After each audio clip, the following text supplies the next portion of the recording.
Ngiyabingelela sisithenjiwe, ngiyabingelela nababukeli bonke bakasisithenjiwe TV. Ngithi happy new year, ngithi unyaka omusha bafowethu. Bekumnandi sindawonye ngonyaka odlule, sihlezi lana sikhuluma izinto eziningi, sibonisana ngokuthile nokuthile. 2021 sesibuyile, nginifisela okuhle kodwa kuphi nakuphi la nikhona, kuphi nakuphi la enisebenzela ngakhona. Sesiqalile sesibuyile kwi-channel enkulu yenkosazana uThenjiwe. Ngiyacela bafowethu ukuthi cha, isibusiso ngicela ukusikhipha njengoprofessor wenu, njengodokotela wenu. Ngifikela kinina ngudokotela ngaze ngaba uprofessor. Ngiyacela ukuthi uNkulunkulu akanibusise ngabanye ezintweni zonke enidingayo, bese zibe yimpumelelo, nivikeleke naseyifeni nje ezikhona, nasezintweni zonke zomhlaba. Umhlaba unyakaza, umhlaba unezifo eqhamuka ngapha nangapha, sihlala ngokwesaba. Ngithi ke ngizobeka nje isibusisa sinjalo abathandi nabantu abasubscribeile baka Thenjiwe TV ukuthi cha, nathi sibusiso esimahala engininikeza sona. Ngiyafisa kakhulu bafowethu ukuthi sike sibheke namhlanje indaba ethinta umlilo wequbula. Ukuthi uma sikhuluma ngomlilo wequbula, sikhuluma ngendaba ejulile kakhulu. Sikhuluma ngesimangaliso esikhona emhlabeni. Abantu abaningi abahlala njalo beyibuza ukuthi lento yenziwa yini, ukuthi mhlambe kubonakala umuntu usenezilonda eziningi ezibhlungu, bethi abantu ibhande, abanye abantu bethi intyapsuku. Kubonakala umuzi womuntu kusho odrop, kubonakala kusho istofu, kubonakala kusho umbhede, njalo kubonakala kusho izindlu, njalo kubonakala kusha ifurniture. Yonke into like iyasha, kodwa manje ukusha kwayo ayibonwa umuntu. Kubonakala nje sekuwumlotha. Kumane kubonakale nje sekuyilokhuzana, sekunelangabe ekungazi ukuqhamukaphi, ngoba sishiye singalayithe ekhandlela, sishiye singablake igesi, sishiye nje yonke into ikahle, kodwa sibuya sekushile. Ikhona ke lento okuthiwa uvutha, okuyikhubalo ke wona. Uvutha nomlilo wequbula izinto eziwu2 ezehlukene.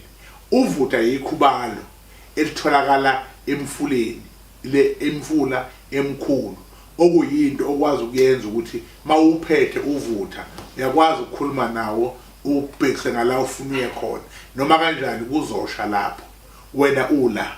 Ungashisa umuntu ophesheya, ungashisa umuntu oseThekwini, ungashisa umuntu okuphi, kodwa ngovutha, ngoba yikhubalo lelo. Ingakho mawufika emanzini ebusuku, uma emanzini ubona ngathi kunokukhanya okukhona kusuka emfuleni, yilelo khubalo lelo kuthiwa uvutha. Hayi leli labantu abazenzela lona, noma leli elibizwa ngetshe likabanana othi mulifake emanzini libile, emva kwalokho muwalayitha amanzi abile beqanda. Cha, usesha itshe likabanana lelo ligeza ubanana uvuthwe, neintelezi ke liyangena, into ongayithola ngisho emahardware. Kodwa ngikhuluma ngovutha okuyiwona wona. Thina njengabantu base-South Africa nabantu base-Africa asinawo kakhulu uvutha, kodwa abantu bangaphandle abanawo kakhulu, njengomfula omkhulu okuthiwa yiNile River. Iwona mfula onalelitshe leli ongangokuthi abantu bangaphandle ababizwa ngabantu bokufika ibona abalwa ngawo, ukuthola ukuthi kuloya muzi kuyasha, kuloya muzi kunjani, kusuke kuxabene umZulu nomuntu wangale, bese lo muntu wangale alandele ilitshe ezosebenzisa. Zikhona ke nezinye inyanga ezikwazi ukulithola zibe nalo. Uma kuthiwa kuyaliwa kunesibango, bese balisebenzisa. Namhlanje sizokhuluma ngomlilo wequbula. Umlilo wequbula, umuntu obuka le video njengamanje uzobona ukuthi nanku kuyenzeka mawuhamba ubone intaba ivutha, mawuhamba ubone intaba inentuthu, lento iqala injengenkungu, ubone ngathi kunenkungu, kwesisikhathi ubone kuyintuthu straight, kwesikhathi ubone la umlilo entabeni uyasha. Kodwa manje lo mlilo mawusha lapha entabeni awushi ndawonye, noma awushi uhambe lonke izwe, noma uhambe yonke intaba engathi wokhelwe. Kodwa lokhu usho nje usha nje lapho kuleyo ndawana leyo nje ushe mawuthi uyabheka nawo lo mlilo awucimi, ulokhu ushile nje.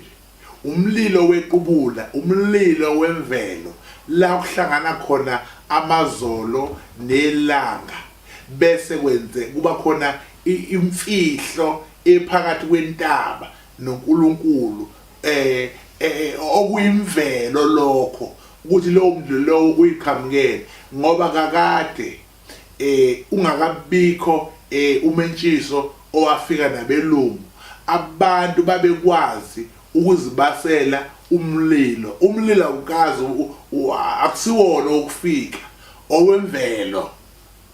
Kunesihlahla okwazi ukuthi uma usithathile lesi sihlahla wasihlanganisa nesinye kwakheka inhlansi yomlilo.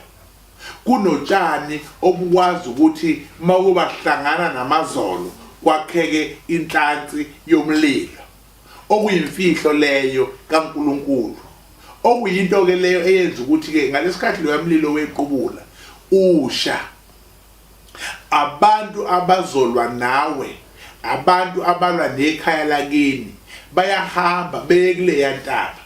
Mabefika kuleya ntaba bafike bacaphune lo mlotha walomlilo wequbula, ngoba ushisa utshani, ushisa yonke into, kunomlotha wakhona. Bese yathathwa lento izokwenziwa manje ikhubalo elizothi imali shawa libuye seliwuvutha lo engithe mina awutholakali kalula, ukhona kodwa ababaningi abanawo. Selikubuya le sizovuthisa la ekhaya, makumele kusho lo muzi kusumuzi ushile, futhi le yanto iyakwazi ukuma ivuse ukuthi njalo ntambama la ekhaya kusho, noma emva kwensuku ezingaka la ekhaya kusho, ngoba yinto esuke isiyakhiwe ngomlotha wakhona. Le yanto yenza ukuthi umuntu agule, umuntu eyibuka inyawo zakhe ziyavuvuka ngathi igcwele amanzi, mawuthi uyabuka ubuso bakhe bushile, kodwa wazi kanjani ushawe ngomlilo wequbula. Uyaba nalezi londo kuthiwa yibhande abayibethi jabusuku, ushawe ngaloya mlilo wequbula. Kunemizi othola ukuthi iyasha nje, kuhleze kusha nje, balanda inyanga izosebenza kufane, balanda inyanga izosebenza kufane, kulokhu kushile. Imfihlo yalomlilo wequbula, inyanga ezosebenza ayiwazi, iyazi ukuthi uvutha kuphela, uvutha isumuzi, izovala uvutha, kanti umlilo wani wequbula.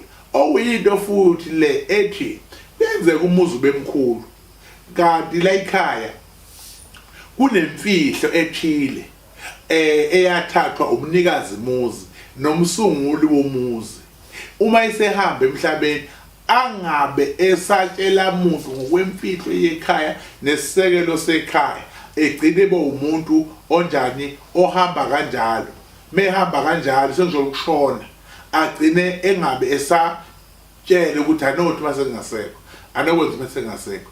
Gcine lento manje siyenza ukuthi kwakheke lento kuthiwa ke manje impi eqondana nalena ayilanda, iyona levo eshisa yonke into la ekhaya, njalo kushela ekhaya. Kusesikhathi sizoxabana izingane zomuntu ongasekho sewashona, zimani xabana izingane zokhele ngomlilo umuzi, xabana izingane zokhele ngomlilo imoto, zilwa impi engaba zikilwi, zenziwa ilesiya sibopho noma ile yanda lomuntu ayilanda noma isithwalo.